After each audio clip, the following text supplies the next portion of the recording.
আসসালামু আলাইকুম। Tax return সম্পর্কে আজ আমি আরও কিছু তথ্য দিয়ে আপনাদেরকে জানাবো। যেমন আজকে ই রিটার্ন বা অনলাইন ট্যাক্স রিটার্ন সেটা কি? সেটা হলো এই বছর সবার জন্য, সকলের জন্য ই রিটার্ন বা অনলাইনে ট্যাক্স রিটার্ন দেওয়া বাধ্যতামূলক করা হয়েছে।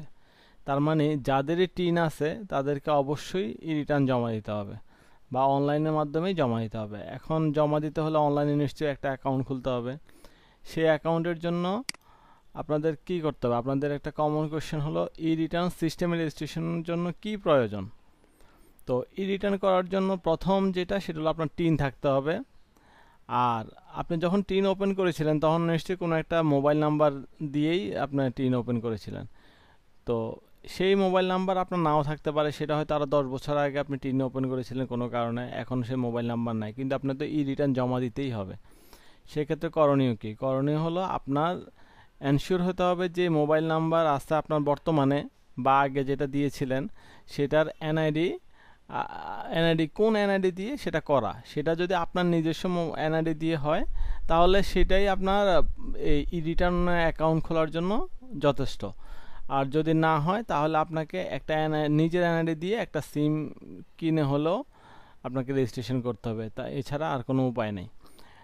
আচ্ছা, তারপর আপনার আরেকটা ওয়ে আছে যে আপনার এই মোবাইল নাম্বারটা কি ঠিক তিনটা রেজিস্টার করা আছে কিনা, বা আপনার কোন এই মোবাইল নাম্বারটাতে কোন এনআইডি দিয়ে করা সেটা জানার জন্য আপনি *16001# এটাতে কল দিয়ে আপনার লাস্ট 4 ডিজিট, মানে লাস্ট 4টা ডিজিট এনআইডির, সেটা দিলেই অটোমেটিক্যালি আপনি পেয়ে যাবেন যে আপনার এই মোবাইল নাম্বারটা কোন এনআইডি দিয়ে করা। আর এর জন্য কোনো চার্জ কাটা হয় না। আর আজকে একটা স্পেশাল একটা জিনিস জানাবো, সেটা হলো যে আজকেই একটা নিউজ বের হয়েছে, যেটা হলো অডিটের জন্য বাছাইকৃত ফাইলের 1/3 হতে হবে। কখনো অডিট না হওয়া করদাতা, দীর্ঘদিন ধরে অডিট এড়িয়ে যাওয়া করদাতাদের লক্ষ্যবস্তু করেছে এনবিআর। মূলত এনবিআর মানে হলো ন্যাশনাল বোর্ড অফ রেভিনিউ, মানে যেটা যারা অথরাইজড পারসন যে ট্যাক্স আদায় করার জন্য।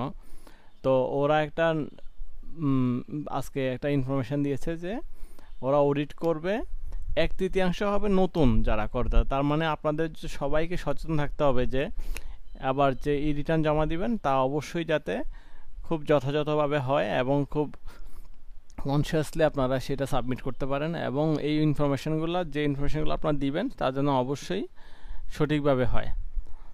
Thank you very much. আসসালামু আলাইকুম। আমার এই পেজটি পারলে সাবস্ক্রাইব করে রাখতে পারেন। আসসালামু আলাইকুম।